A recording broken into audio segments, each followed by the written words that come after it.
Good morning. Pleased to be joined with Vice Chair Ted Lieu as always.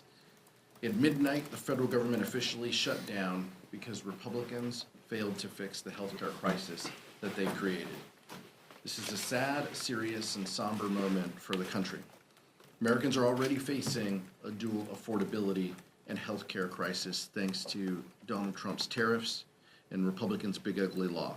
And now, because Republicans refuse to come to the table and negotiate with Democrats, Americans can suffer even more. We were elected to solve the problems of this country, not make them worse. And that's exactly what Donald Trump and his Republican henchmen are seeking to do. From the beginning of the Trump administration, Republicans have shown us that they have made their priorities clear. First, their signature legislative achievement. Republicans passed the largest cut of health care in American history, all to provide a tax benefit to corporations and billionaires. I wish that it was an exaggeration, but it's the truth. Democrats didn't greenlight this cruel, costly health care cuts, and now we continue to stand against them. Preserving and expanding access to quality, affordable care has always been House Democrats' top priority. It should come as no surprise to Republicans that we wouldn't support their agenda that dismantles health care, makes it more expensive, and puts it out of reach for hardworking families. That's why we've done everything in our power to give Republicans the opportunity to do the right thing, to join with us, to work, to collaborate, to have conversations, to have bipartisan funding bills that look out for the economic well-being of the country. We even laid out our own plan that keeps the government open while ensuring Americans could keep their health care, afford medications, and continue to see their doctors. Even as the government closes, Democrats will continue to keep fighting. I hope our Republican colleagues will finally wake up and join us. Vice Chair Ted Lieu. Thank you, Chairman Aguilar. Today is day one of the Republican shutdown.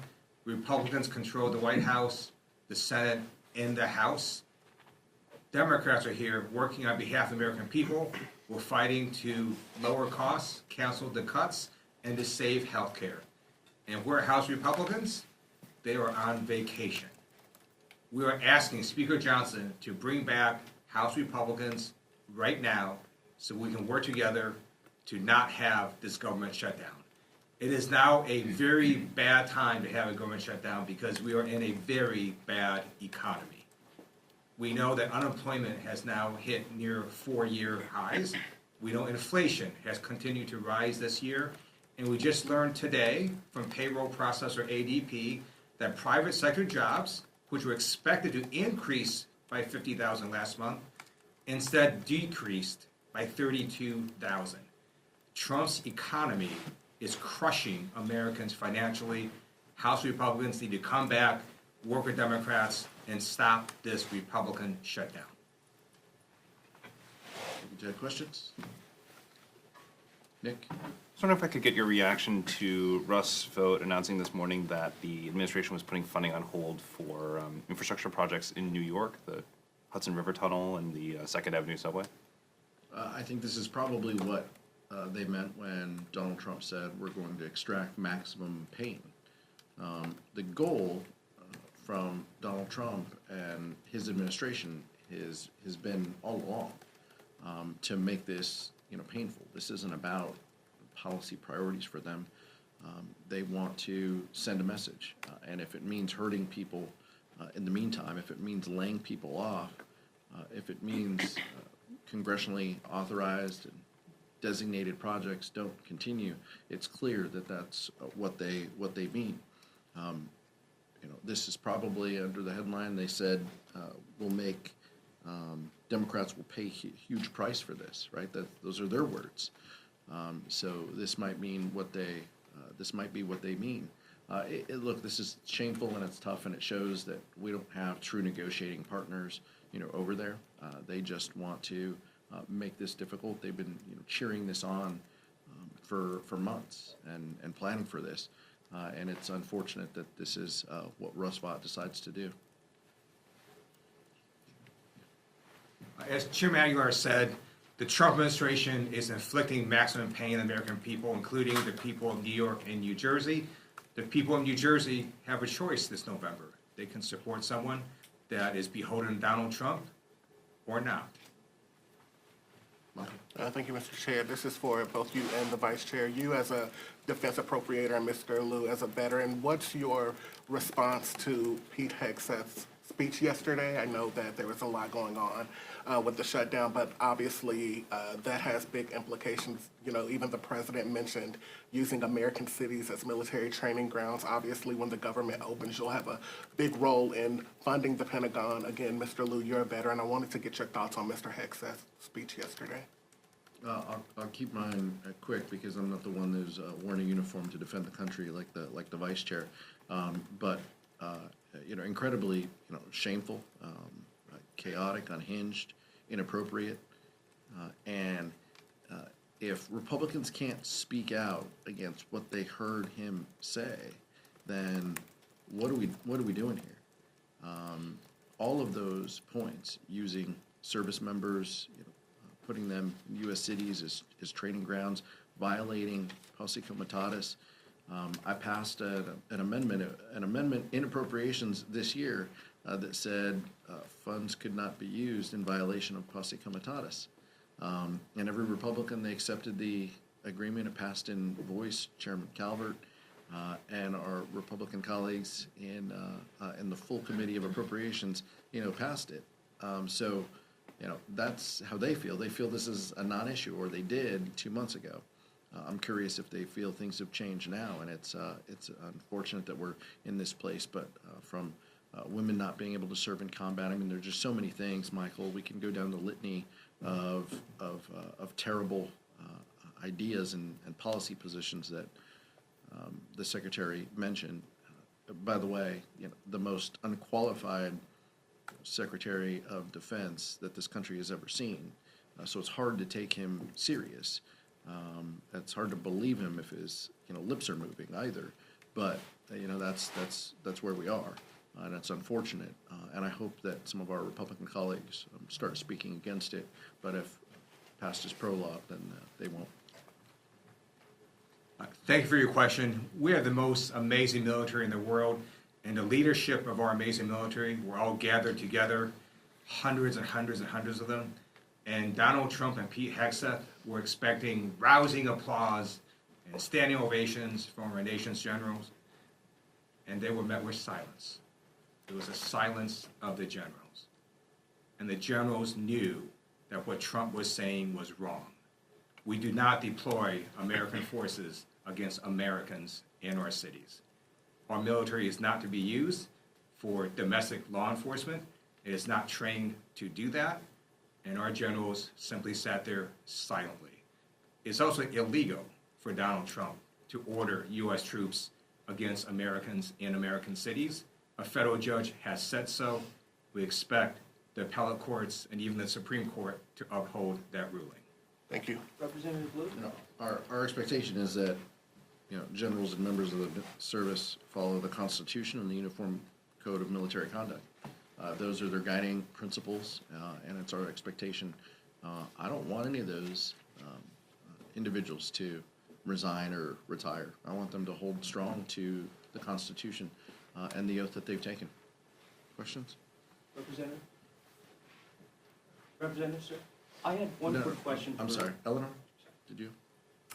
Oh, I didn't have my hand up. Thank you. I'm Bill. sorry. Go ahead. As I know you're asking for negotiations, that's what you want out of the Republicans, and you made pretty clear what's going to be needed with these Affordable Care Act subsidies as well as the rescissions provisions too. But are you willing to give anything up in order to get that out of this? This is on. Let me back up for those in the cheap seats and for those at home.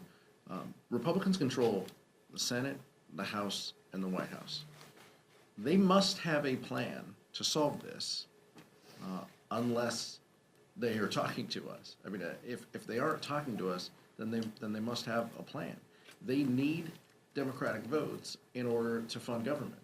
So it is on them to engage us, talk with us, show up to work, cancel your vacation. come to work, talk with us. We've been having these conversations, we've been pushing to engage since March, by the way, a CR that we didn't support as well. And we have been saying loudly that we have huge concerns from the rescissions that Donald Trump and his administration have executed to not spending resources that Democrats and Republicans have allocated. We have been telling our Republican colleagues for months these are concerns of ours. And we have told them, work with us, talk with us. And all we got were partisan bills because Speaker Johnson is just interested in being the chair of the Republican conference. He isn't interested, apparently, in being the Speaker of the House and passing things with 218 votes that can become law. That's what he could be focused on, but he's not. He is simply focused on doing what his conference wants, trying to keep them together. It's a shame because as a result, this is what we get. The Vice Chair said it. There were day one here, and it could have gone a different way, but that's not what House Republicans want.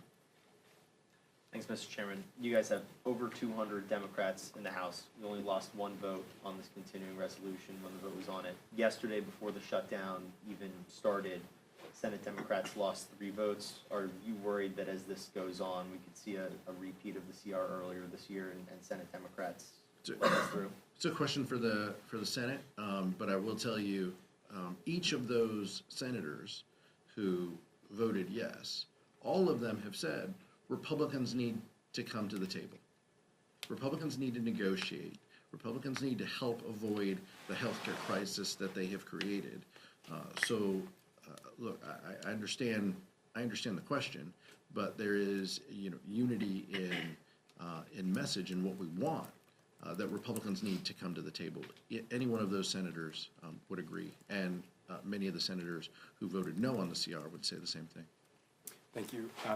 In the past, in shutdowns, we've seen both sides come together and pass certain measures that would fund military members so that they don't go without pay. I'm just wondering, is there any discussion yet? I know it's early in the shutdown, but is there any discussion about doing any supplemental pieces of legislation like that? And I guess part two, more broadly, Republicans will be back in the House next week. Is there any discussion yet about at least coming to the table and starting a negotiation? Well, in order to come to the table, Republicans have to be here. They're not here. They're scattered across the country, across the world, maybe on some trips, on vacation. We're here ready to work, and that part's unfortunate. We want to avert the healthcare crisis that we know is coming. I appreciate you asking about possible legislation. The majority controls the floor. If Republicans want to put pieces of legislation on the floor, they can next week. We are saying, let's avoid this shutdown. Let's end this, and let's have conversations about what's necessary to fix this healthcare crisis that you've created. But we're not going to take pinky promises like Speaker Johnson hands out to his conference, giving them, select committees and other things. Like his word doesn't mean much to House Democrats at this point. After backing away from a truly bipartisan CR in December, that's the floor, by the way, of what we need. Democrats and Republicans coming together, agreeing to a continuing resolution. For those of you new to this room, Republicans backed away from that deal, from that bipartisan agreement, when Elon Musk told them to, and then they had a smaller CR in March that we opposed. So that's the stakes of where we are. I don't control the floor. The Vice Chair and I don't control what comes to the floor. We'll handle that when Republicans notice it.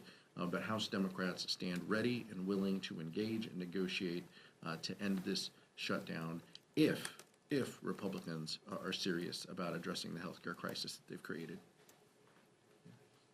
I just wanted to get your reaction to some fellow Democrats as well as Republicans have said, like the thousands of government workers who are going to go without a paycheck, that some members of Congress should also go without a paycheck. Just wanted to see if you agree with that or what you think about that proposal. Members will make their own decisions on that. We're very mindful of how the shutdown affects government employees, people who work for the federal government, who have been furloughed, people who work here in the United States Capitol, people who work as vendors here in the Capitol as well. We know that this is a disruption to them and their families. There's no pride, there's no glee in that. The Constitution indicates that members of Congress get paid, and so that is the current law. Some members will take other positions to have their pay set aside for a moment of time. Every member will make their own decisions. Mike? Thank you.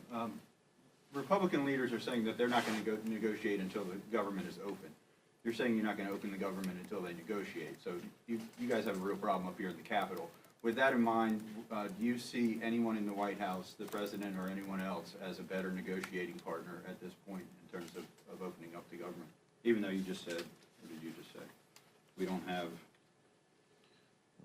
have true negotiating partners over there. But is there anyone in the White House who you could talk to? Yeah, I don't think there's. I think it's incredibly difficult, but I think I don't think we trust any deal without Donald Trump in the room and as part of it. House Republicans have proven, even if they agree to something, they have to go back to him to bless it. And so I don't think at this point there's a solution without the president being in the room. And I think Leader Jeffries and Leader Schumer said the same thing in the White House, or something similar to the president in the White House. And I don't think that congressional leaders can push back on that at all. It's proven time and time again to be the case. I hope we were in a different situation where we could engage in that. House Republicans have burnt through their goodwill by walking away from bipartisan deals in the past. Today was the first day that NPR and PBS were stopped receiving federal funds. What are your concerns with this lack of funding? Our concerns are, the bedrock of our democracy is a free press, and that means everybody should get an opportunity to hear the news, no matter your zip code, no matter if you're in a rural community or an urban community. And many communities get their news through one or two, channels or radio stations. And in a lot of rural America, much of that is through NPR and their affiliates. So I'm less concerned with the kind of Beltway news sphere. No disrespect to all of you, but how Americans across this country receive their news, and in many cases there's been media consolidation and just geographic barriers to people getting their news. We need to make sure that people have fair and honest reporting so they can make a decision on what's best for them and their families and their communities. And I think the decisions that Donald Trump and House Republicans have made to eliminate that funding is wrong. I think a couple of Republicans have spoken out against it. Some have tried to strike a deal and have floated options, but to date we don't have that. And so many of these stations, I'm afraid, are going to lose funding and jeopardize the services that they provide to rural America, and that's unfortunate. Thank you. Last one. What are your reactions to the tariffs on pharmaceutical drugs that take effect today? The tariffs in general that Donald Trump is put forth are terrible for our economy. I'm only pausing and withholding because if you wait a day or two, he might pull them back, right? He might pull them back and then put them back on again, off again. It's terrible for the economy. It's terrible for the markets, but more importantly, it hurts people. It adds uncertainty to folks. It raises the cost of health care. It raises the price of prescription drugs. House Democrats have made it a priority to lower the cost of prescription drugs. That's exactly what we did when we were in control, ensuring that Medicaid has the negotiating power, Medicare has the negotiating power that the VA has in keeping the cost of prescription drugs down. That's a policy that we stand by. That's a policy we would expand if we had our options. We want to lower the cost that people pay for pharmaceuticals. What Donald Trump is doing is raising the costs that pharmaceuticals pay. that is diametrically opposed to what we want to achieve. And it's unfortunate, but it continues down the path of chaos and confusion that his administration has rained upon us for 10 months. The tariffs are making this bad economy even worse. So estimates have come out saying that the average American family is going to pay $2,500 more because of Trump's tariffs. And in terms of pharmaceuticals and healthcare, the reason that we are here today, Democrats, is we are fighting in D.C. to cancel the cuts, lower the costs, and save healthcare. So the Republicans have massively cut healthcare and Medicaid. You're going to have $500 billion cut come to Medicare if that's not fixed. You have Republicans discontinuing the tax credits for their Affordable Care Act. And in America, if you don't have healthcare coverage and you get really sick, you still get treated at the hospital because we don't let people die. And then those costs get passed along to everybody who does have employer-based healthcare coverage. So those premiums also increase. So we're fighting the lower costs, not only in pharmaceutical drugs, but everywhere in healthcare. And we ask Republicans to stop your vacations and come to DC and work with us. Thank you. Thank you.